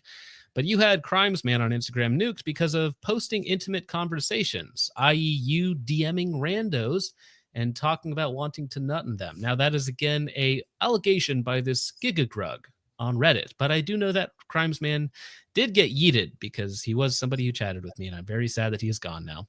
The same's Crimesman who bought a surplus ND YAG rangefinder off of an M1 Abrams and was testing how to blow out camera sensors at 2 miles distances with it. You should probably call whoever you possibly can at Meta to get that reversed." And then, of course, somebody comments, "Is that you, Crimesman?" Just upset about getting kicked off. But yeah, sad day that Crimesman is now gone for posting that stuff. Womp womp. But I think that is about it for that, unless somebody really wanted to listen to this, which I don't know why you would.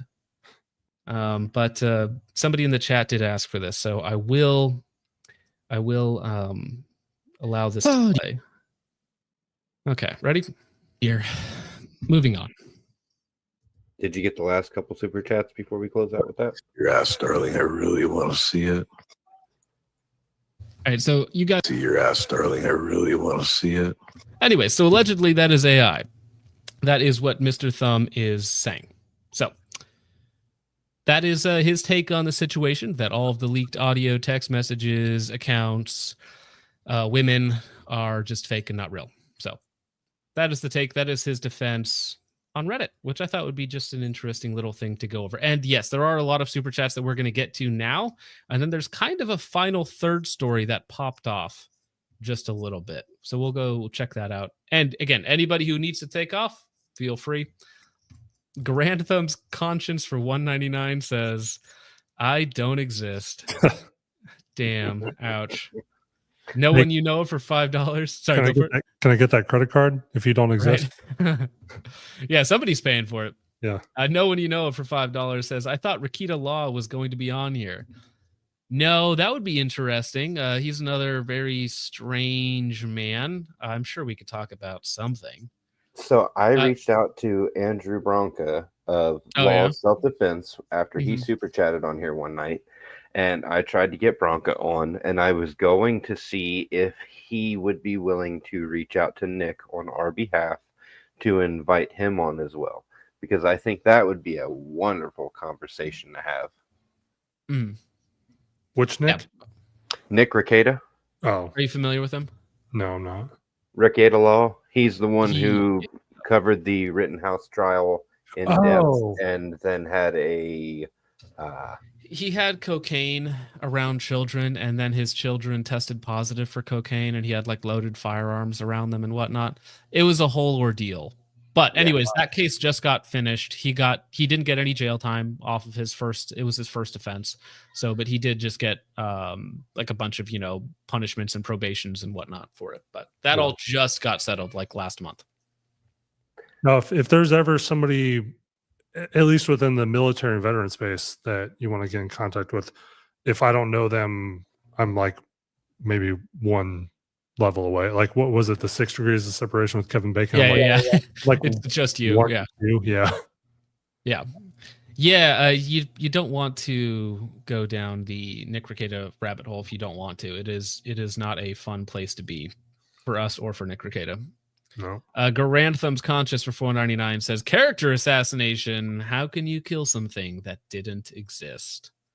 It's fair. Thank you for the $4.99. Mike Jones Kids Babysitter for $1.99 says, well, I know my daddy is mad at him. Oh, ouch. Rough. No one you know of is a new member. Thank you very much, sir. Oh my gosh. I got to keep reading these. Mike Jones Kids Babysitters for $1.99 says he feeds me Plan B pills like M&Ms. Changed his profile pictures in between comments. That's the thing. I actually don't think that's true. I don't think he would feed you Plan B pills if some of the other allegations are true, if you know what I'm saying. I'd be like, testosterone. Yeah. No one you know of for $2 says truly lacking pedigree. Yes, no pedigree here. Garand Thumbs Conscience for $4.99. Thank you very much, sir. Says betray my wife is cuckold for a stand behind the curtains and watch. Mr. Garantham's Conscience is has a very edgy sense of humor there. Thank you for that. Andrew Vachon for $4.99 says, I am terrified by how much I would drop on supers if GT comes on to address this. The invite is out there. Every time before I've posted anything, I've reached out to him and asked him, like, hey, what do you think about this? Is there a statement you'd like to add? Is there any sort of clarification? Do you think this is true or false? And he has declined each time. So he is still welcome to come on at any point. All right. I would ask Scorpion, though, would it be wise if he's actually going through the court system or anything like that to do that? With divorce court going on, I would imagine no. But yeah, Scorpion, what do you think about that? If I were advising him, I'd tell him to shut the fuck up. That's kind of what I assumed. Yeah. As of right now, he has been very unspecific, but basically just said, yeah, everything is fake and gay. That is Mike's story. I'm sorry to interrupt. I'm like a terrible guest. I'm horrible. I'm sorry, guys. So, if let's pretend here for a second, like I was in this situation, right? And you were giving me advice. If I said, hey, I want to go on here and talk about this eventually, is there a way to tell the host of a show, like, hey, not right now, but in the future? Or is it just always no or no comment? That broaches legal advice. So let me think about how I say this. There's an account on that. Something to the degree of, hey, if you can do whatever you want after I'm done representing you. Okay, that's fair. There's an account on X that I follow. Her, I don't know what her actual name is, but her handle on X is not advice, and then the name is definitely not legal advice. And she's like, if I was representing you, I would tell you to shut the fuck up. Well, that's one thing that is widely accepted in the legal community, is that anybody in your firm can tell a client to shut the fuck up. That's fair. I like it. All right. Garantham's Conscious for $1.99 says, good content creator, good copulator. And I have not had to read copulator in quite some time, so thank you for making me read that one more time. Tusk the Third for $1.99 says, I sat on my sack the other day, and it was not fun. Thank you for the update. I hope you recover quickly from that, good sir. Garantham's Conscience, again, which is donating quite a bit, says for $4.99, it's always a buddy who killed himself and can't be interviewed now. That is actually interesting, because that was the same defense for a lot of Tim Kennedy stuff. It was basically like, oh, this guy, I forget his name now, but yeah, this guy, he was with me during all these crazy things and he can vouch for me. Unfortunately, he died in the line of service. Do you want to digress into that real quick? Because I can give you sure, go for it. 100%. Okay, so yeah. Nick is a storyteller, right? Nick Palmachano, that is, for anybody that doesn't know. Tim Kennedy, the co-author. Nick and Tim, like anytime you see Tim, Nick is in some way involved or behind it financially or advising or management, whatever. Even when he fought in the UFC, Nick was he was in his corner, whatever, doing whatever. I'm saying whatever because I don't know what that means, even though I literally have had UFC fighters and Bellator fighters right here in my living room talking about it.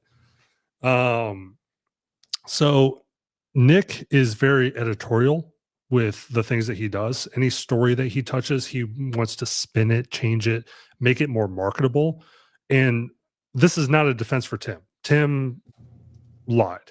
I mean, blatantly lied. The stories are lies. He pitched it as Some of the lies are like, "Hey, I shot unarmed people." It's like, yeah. no, do not put that in a book, you retard. What are you doing? And there's multiple levels that go to that as well, because that stuff had to clear DOD, right? DOD was like, yeah, that's fine. Put that in the book. So whoever did that is kind of a fucking asshole. Well, yeah, but also like, a lot of the times these books have to be like approved by people. Yeah.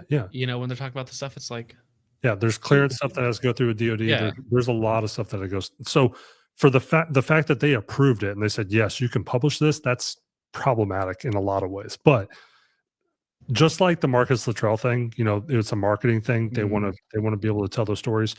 But the biggest problem is that Tim said, this is fact, this is true.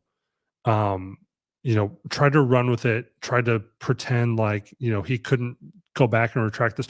He tried to take it and say it was real when he had the opportunity in multiple levels to say, that's just what we said in the book because that sold books. We wanted to be number one on the New York Times. That was the goal. I think we made number 2 on that book. And that was a political game. The way that worked, we can talk about that different. Like, that's a long fucking story. But Nick likes to take facts, and he's a marketer, right? He knows how to tell a good story. He knows how to spin things in just the way where it's mostly true. Most of this stuff really happened, Right. but the fine details are not true. And honestly, it sells books. People make videos better when they do that. Movies are better when the adaptation from the book is made for a movie, you know. But unfortunately for Tim, the things that were changed are things that matter more than just changing a small detail. You know, if you get a number wrong, or actually even a better example, right now, Eric Tanzi's book that comes out in August. We talked about this on my podcast last year. He talked about how the publishers didn't want to edit the book because it was too pro-cop. The book is only an adaptation of real stories. It's not actually real. It's here's what happened, but I changed the suspect, I changed the street, I changed the crime. He changes everything. It's just supposed to be a satirical adaptation of what really happened to him as a cop. And when you do that and you tell people that up front, like this is kind of like the funny version of what happened, it's an adaptation of real life, people are fine with it. But Tim said, my book and the stories in it are real and really happened. well, And not only that, but it was lined up with like podcast appearances and all this other stuff, because he wasn't like on Joe Rogan, Sean Ryan, and then a bunch of other. and all that paid, by the way. That's all paid by Tim and DJM. Those were not free appearances. He did not just get an invite to walk in there. They 100% paid for that, and I do know that, and I have the receipts. Really? Yep. Interesting. I did not know that. That's inside baseball that I wasn't aware of for that sort of thing. Yep. Are So we going to bring up the Range 15 movie now? we can. I was involved in that. Actually, in the credits, when you get to the people that contributed, you'll see Andrew Lemax, yeah, that badass motherfucker. There you go. That's the actual line in the credits. What was the question on it? That's nothing. I was just bringing it up since we're Oh. bringing up Nick and Tim. Yeah. That movie was both hilariously cringe and just genuinely hilarious for its face value at the same Yeah. time. And I mean, that was what it was intended to be. You know, it was supposed to be something like the For Us, you know, like I don't want to like make the FUBU analogy, but it's for veterans, for the gun community, like for guys that get it. It's not like it was supposed to be like a Super Troopers kind of thing, right? It's a small indie movie that's funny to a group of people, and then maybe it'll grow outside of that, but it didn't. I mean, a lot of people have seen it because we did a really good job promoting it. We had it in several thousand theaters. But how well did that movie do?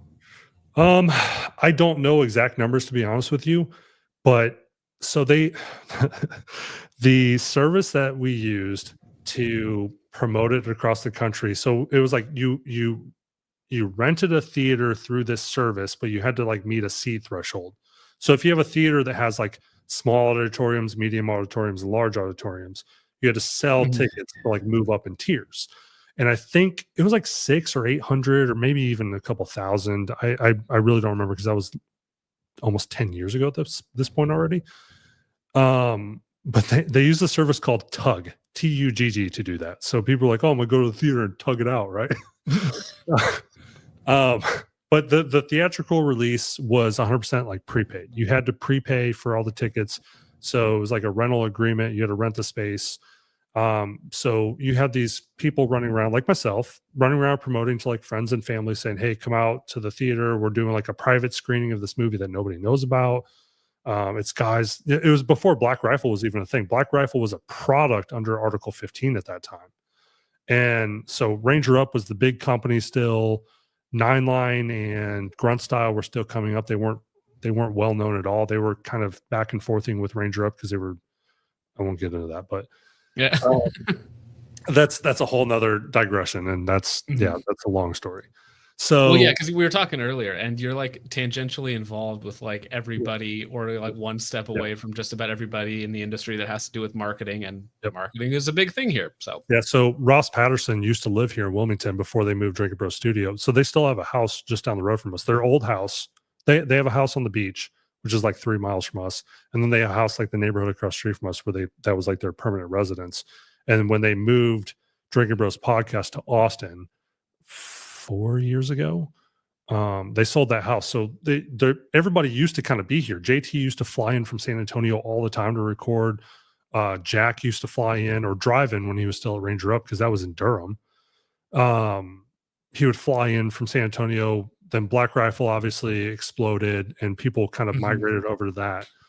But yeah, the whole Tim Kennedy thing, man, I have so many I have so many words to say about that.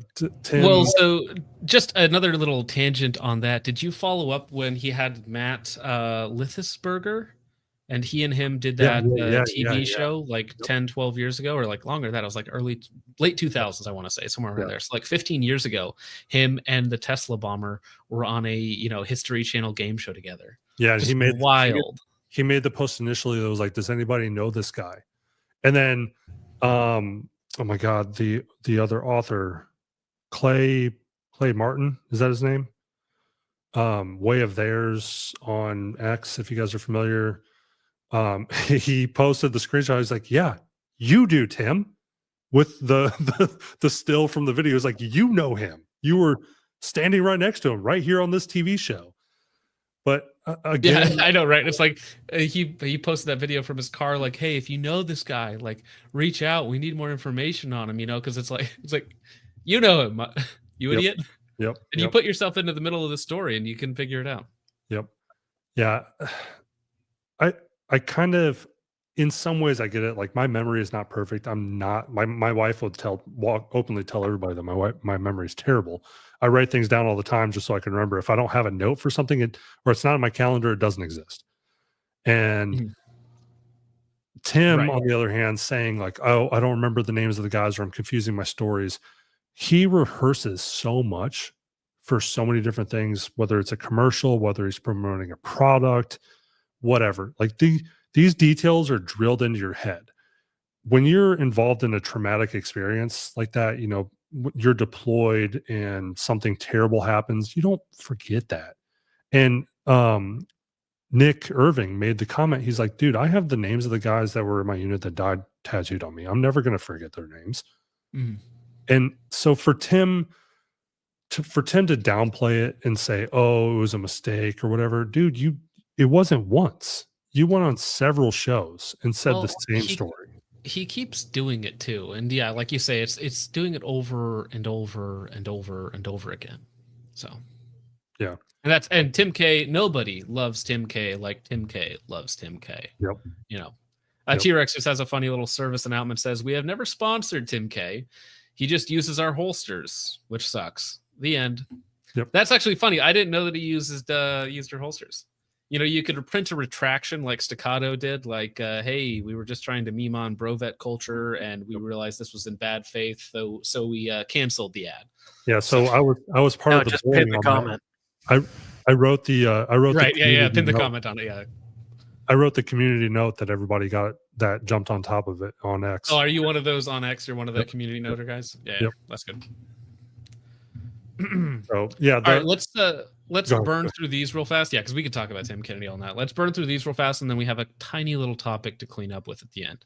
An axe to grind for $4.99 says people act like Mike was crawling out of tunnels in New York or has arrest warrants for war crimes. He's just a hound dog, not a surprise or big deal.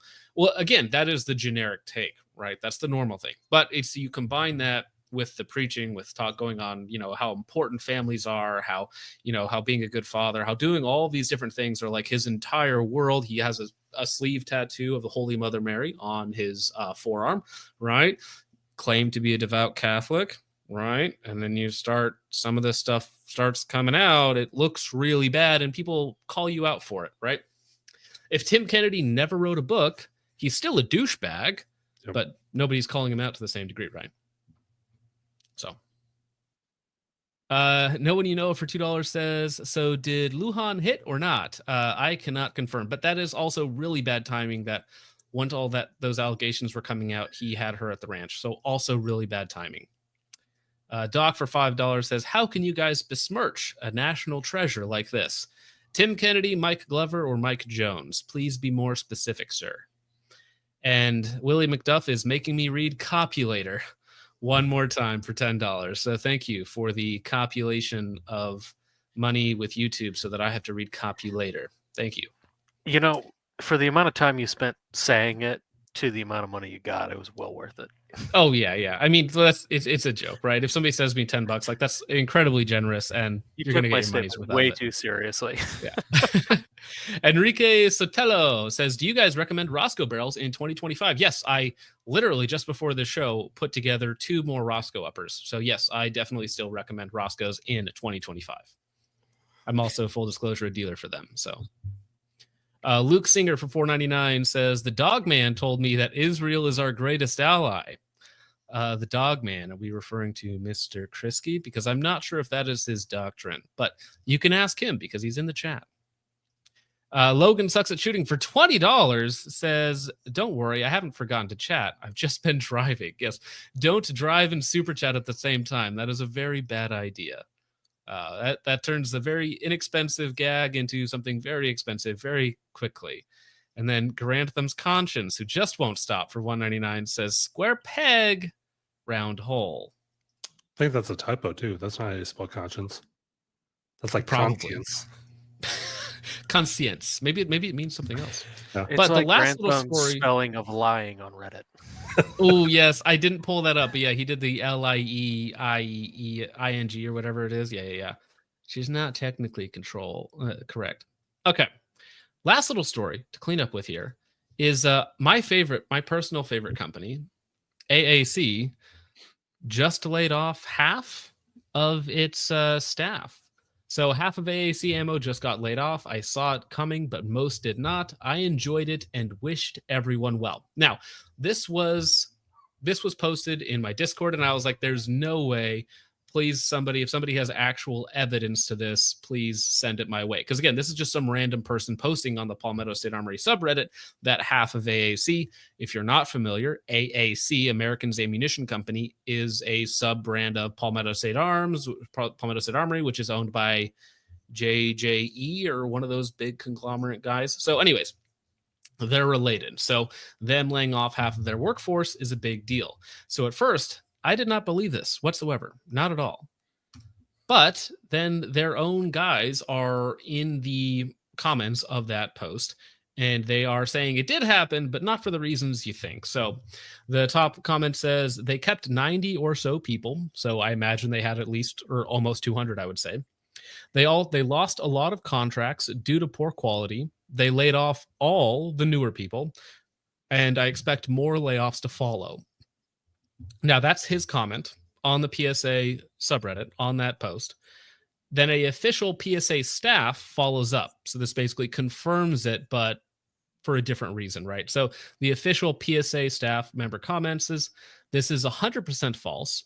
AAC did not lose contracts due to quality. There is a global powder shortage, and it has unfortunately resulted in the company needing to reduce staff on one shift of the ammunition production line. So again, that is very corporate speak. A lot of the times when you lose, like, like all the big companies, they'll lay off something insane, like 30% of their workforce, which is like hundreds and hundreds of employees. And they're like, you know what, guys, we just need to adapt to challenging markets and streamline ourselves for future profitability. Right. Like I think Nvidia just laid off like 35%, one of those big tech companies just laid off a huge amount of people since their stock crashed so much, because the first thing to go is something that you can cut costs immediately, which is staff. Yep. You can cut your operating costs by 20, 30, 40% just by letting go of a bunch of people. Right. And this also happens a lot when companies expand very quickly. We kind of talked about this earlier, like during the COVID boost, that a lot of like streaming companies and, other companies that, where their services were used a lot more during the COVID lockdowns. So they got this huge influx of cash. They brought on all this new staff. They tried to do all these new projects. 2024, 2025 starts to roll around and we see all the numbers start to go down. And it's like, well, all those guys that we just hired, sorry, homies, you're gone. So AAC is a new-ish ammunition company. They do a lot of volume, but again, their main claim is just that there is a global powder shortage. Now, other people can tell me whether or not that specifically is true, but that is how Palmetto State Armory is framing it. This is not a qual. Sorry, go ahead. I was just going to say, to your point about the rapid growth and expansion of these companies, it's a lot of it's poor forecasting, but a lot of it was people really assumed that it was permanent, like that this was really the way of the world going forward. And you have people who are mad, that, oh, the company grew and they hired me and then they let me go. You have the people on the outside looking in saying, oh, the company that I like hired and then fired a bunch of people. But what people don't realize, and I'm not defending any big corporation when I say this, is that if the company doesn't make sound financial decisions, both in growing and in reducing their workforce, they're just eventually going to cease to exist. And Correct. If you're reliant on their products for some reason, now you're screwed because they didn't make the right decision. Yeah, 100%. Yeah, no, this has knockdown effects, especially for the bigger companies, right? For a ammunition company, not that big of a deal, but for like, manufacturers of different things in different fields, it can be a huge issue, right? So the bean counters or the accountants are like, hey, you need to cut X amount of staff, and that will make us solvent in the current, next year or whatever, right? So then they do that, and then their output drops, right? So you have it forecasted that you're going to make this much money, but then you cut that down more than what you forecasted, right? And so now you screwed yourself out by losing too many people. So it is a tricky place to be in, which is kind of glad why I'm a very small operator and don't have any actual employees, because that's always something that I'm worried about, like bringing somebody on or a couple people on, 3, 4, 5, and then just a couple months later being like, oops, I made a mistake. Sorry, guys, you guys got to go find other work now. That is something that I do not want to do. And people don't like the subcontracting thing. And I mean, I get it. If you're working with an organization already, and then this is actually why I am no longer with DJM and with Nick, because they were shifting their focus away from marketing and trying to do original content, just like Netflix went from selling everybody else's movies to making their own movies, right? So they want to create a studio. They don't care about selling stuff anymore. And so they were like, hey, we want to move you down to contractor. We want you to do the same workload. And I looked right at him and I was like, so you want me to take a pay cut? And he's like, no, you'll make more money. I'm like, Nick, that's you're saying that I'll have more cash in my bank account, but now my wife doesn't have health insurance. Like, you're lying. Well, that's I had like 2 or 3 1099s this year, right? Or I think I had 4 1099s this year, right? And so it's like, I don't have health insurance, so I'm just winging it out here. But to your point about, not wanting to hire people, it's not that I don't want to hire people. It's that if I do, I need to bring them on gradually, and people don't want to work as a contractor. And I get it. I mean, you don't get benefits that you think you're going to be taken advantage of, But that's in this climate, this work climate, that's kind of the stepping stone in a lot of industries that you do have to take. And if you're really dedicated to working for that company or being in that industry, unfortunately, that's a decision that you might have to consider. Yeah. And I mean, it's just one of those things that's difficult when you're growing a business, right? And so, like, I think Richard is going to be a contract worker this year, actually, for me. So you're in that boat, buddy. Hey, I'm all for it. As long as you're getting So- paid, right? Don't Yeah. accept it. The last little comment here is, so why are they laying off so many people? Is it slow for ammo sales? Essentially, did sales drop off? And then again, the official PSA response is sales are going gangbusters. There's a powder shortage across the industry. We can't get the same amount of powder we were receiving this past year. So essentially, you can't get the powder, so you can't produce the ammo, so you can't make the money, so you got to cut staff, right? And I mean, ammo specifically is a very, very tight business model. Margins are very low. So if you're not pumping out volume, you lose money very, very quickly. So I don't know how much I believe PSA on this one, because they also mentioned about 2 weeks ago, maybe more, that they were going to be cutting 545 ammo from their lineup completely. right, but that actually kind of makes sense if they're forecasting demand for that to be very low, right? Overall, there's going to be like a couple thousand people that are very excited for that. But if they're forecasting demand to be very low, then they're going to take all of that powder they have, right? If there is an actual legit shortage, I don't trust PSA, but if there is, they're going to put that into their hot selling lines, 5.56, 9mm, whatever it happens to be, right? I wouldn't be pumping out 8.6 blackout right now, or whatever. Well, actually, maybe I would, because it's a high margin round. You might actually be making the most money off of something like that. But again, different things to consider. But then they want to come out with a 50 cal. Well, yeah. So T-Rex has a good point, because T-Rex has almost 100 employees, I want to say. Says not all turnover is bad turnover. When some employees get nuked, they claim layoffs to shift the blame of their own lack of performance. Not all layoffs are traditional layoffs. No, of course not. And I mean, especially like I've worked retail for, since I was 16 years old until I got out of college, basically. And so, yeah, there were absolutely employees that needed to be canned, right, for just not doing what they were supposed to be doing. And that happens in every industry. Usually when people call the traditional sort of layoffs, it's like you see like a company A drops 30% of its workforce overnight, or they close down, that studio that's over there or whatnot.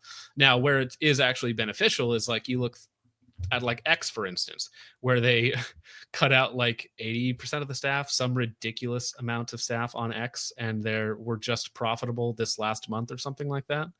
And like, obviously they didn't need all those extra people. You could say the same with government, maybe we should cut out a lot of government waste as well. So yeah, not all layoffs are bad layoffs, but if we take PSA's word on this, it is simply just a powder shortage and not a mismanagement of people that they brought on too fast. Right. The real litmus test will obviously be if powder comes back and they don't rehire those people. Well, so maybe I'm wrong about this, but isn't powder one of those things that has elements that come from China, or is that just the primers? I can't be certain. One of my FFL clients lives right down the road. They manufacture a bunch of uppers and lowers. They don't manufacture ammo. I used to have a client in Missouri that manufactured ammo, and he told me a lot about it years ago. I feel like you're right. I feel like it does come from China, but I don't think China is really trying to restrict stuff right now. They've threatened, but they could, I don't know, I don't want to say they could use that as leverage, but now we have like a game going on where you have like a 10% tariff on certain products, and then just today I think it was 25% on steel and aluminum. I actually used to work in the steel industry back in 2019, and we got a lot of steel from China because it is actually high quality steel. In some ways the grain structure is better than American steel, which you may not like to hear, but that just kind of is what it is. And also some of their forges are bigger, so they can actually make things that there just isn't a big enough forge in America to make. So well, right. Yeah. Well, because we dealt with a lot of like piping for like oil fields and hydraulic stuff. So like, it's like, how do you get a 32-inch ERW tube. It's like you don't in America. You import it from a specific place, in China that has a forge that can make that for you, right? And so it's like one of those things. And I think back then there was a tariff or something on it because we had to like calculate if it would actually be cheaper than American steel to bring it in, and then for certain contracts we could only use American steel, stuff like that. Just generic manufacturing type stuff. Yeah. But yeah, that If you wanna stuff is talk about interesting to see. manufacturing BS. Talk about the Jones Act of 1920 regarding ships. Bringing it way back. What is that one? Oh, basically that's why cruise ships, foreign They're flag banned, cruise ships, can't start and end at American ports. You have to build the ship in the U.S. But moving on from that, yeah, look that up if you want to get pissed off. You'd mentioned you're a dealer for Roscoe. I didn't know that. Mhm. What's your experience been with their barrels? Because I haven't heard much about Roscoe recently. Back in the day, everybody was pushing them, and now they're kind of there, but not I think they're super relevant. I think Or they're like still pushed. relevant. Pushed, But I apologize. yeah, they're not pushed the same way. People have really moved on to like some hotter brands or whatnot. But Roscoe OEMs for a lot of people. So you could be like, oh, I only buy from what's the company that doesn't actually get their barrels from Roscoe, so I can use them as an example. Type A. Oh shoot, they do use Roscoe barrels. What's another one? Another big one. Psionics. Oh well, they might also use Roscoe barrels, so I can't really use that. But Roscoe manufactures for a lot of people. So their own barrel lines, which are perfectly good. Like I have an 11.5 Husky downstairs that I just built. I have a 13.7 that I just built out for another customer. To date, they're not as big as Ballistic Advantage for me because they're just, they're slightly more expensive. But I think I probably have 200 to 300 of them out in the wild without issue.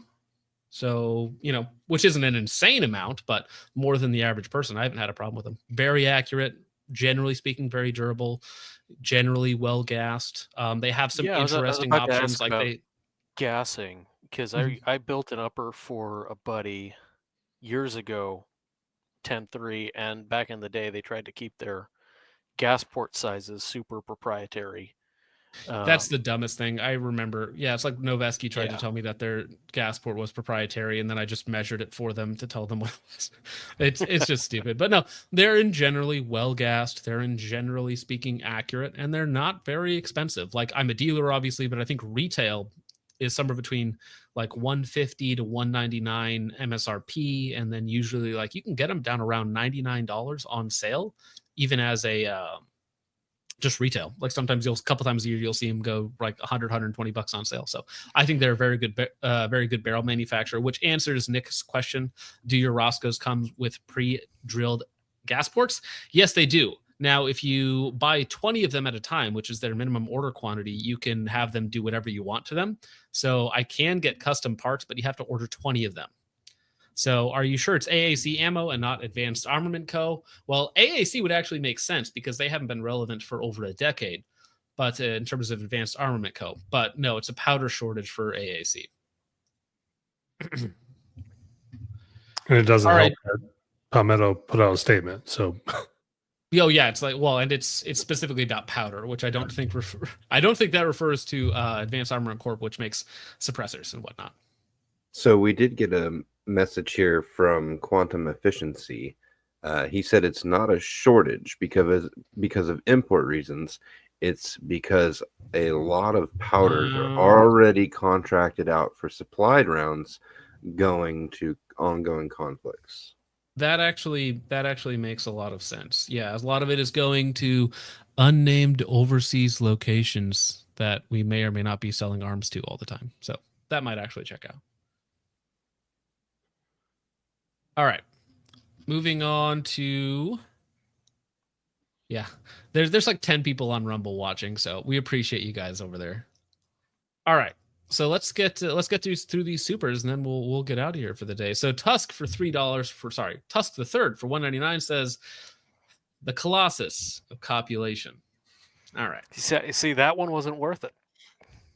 All right, sir. No, it's fine. Don't worry about it. See, now we're talking about it even more. I want to stop talking about copulation. Logan Sucks at Shooting for $9.99 says, don't worry, I pulled over to chat. That's right. That's being a good person. I support this action. That's responsible chatting and driving. It's just like drinking and driving. Just pull over to actually drink the thing, you know?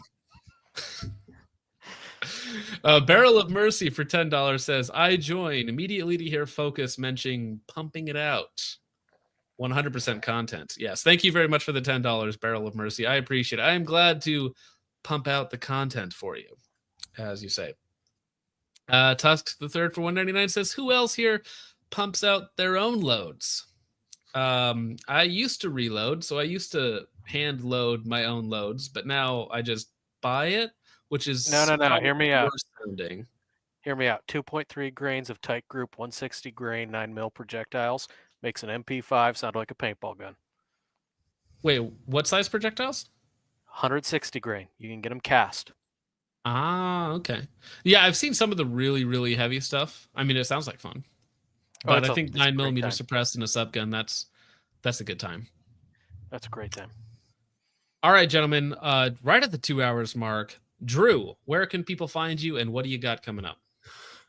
He's Wrong, She's Right podcast on literally everything. I mean, we even post our full videos on X. Lemax Media, pretty much everywhere else. You can Google me, Drew Lemax, and Drew Lemax. I'll pop up, so you can find me that way as well. And we have some pretty good episodes coming up with some big guests. Like I mentioned, I don't think I talked about on the show. John, Mike. Yeah, Mike on the mind. Too many mics on the mind. John Malecki, we interviewed him last week. We've got that coming up. John Havard, we've got him coming up. I've got several different guests. Kayla Fain, who used to work for Black Rifle, who's been on, her and her husband Jay came on a while back. Kayla will be coming on tomorrow. Actually, that episode won't air for probably a week or two. And yeah, like we've got a lot. If you guys want to check us out, we kind of just talk about nonsense. We don't really have a genre that we stick within unless something comes up that I know about. Yeah, but I mean, I appreciate you guys coming on here, and go check out. Drew will be linked in the pinned comment or description down below.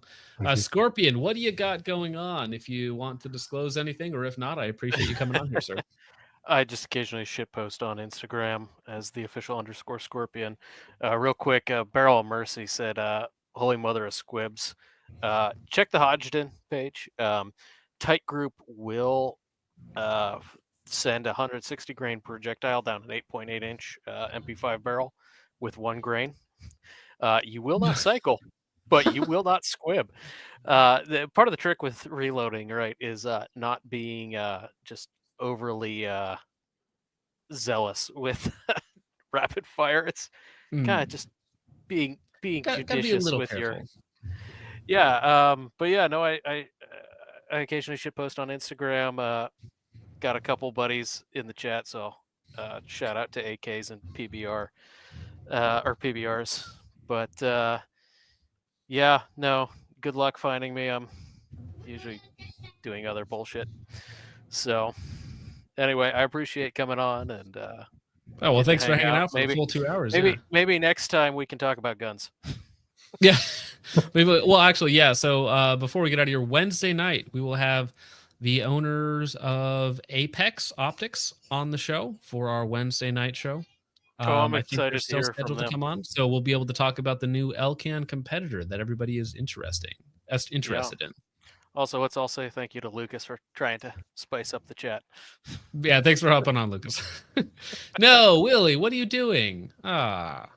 Willie coming in right before we end for $49.99. Absolutely insane. Says, don't mind me, just practicing based patronage. Patronage of the espionage. Yeah, based espionage. No, but thank you very much for the $50. That is incredibly generous. You don't need to do that, guys, but I appreciate it. Thank you. That will go onto my taxes for next year, so I will have to give some of that to YouTube and then some of that to the government next year. So but I greatly appreciate it. Thank you, guys. Could we get 2 Lamb on the show? That would be fun. Maybe he could shoot one of us in the foot on stream. That could be a great time. Bring Risky back on for the desk pop.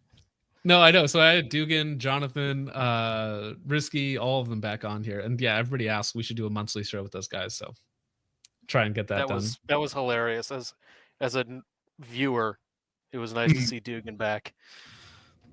Yeah, if you want to go check out some very interesting content, go Oh, to Duke and Ashley 1337 and go check out his community page. If you want to do some light reading before bed.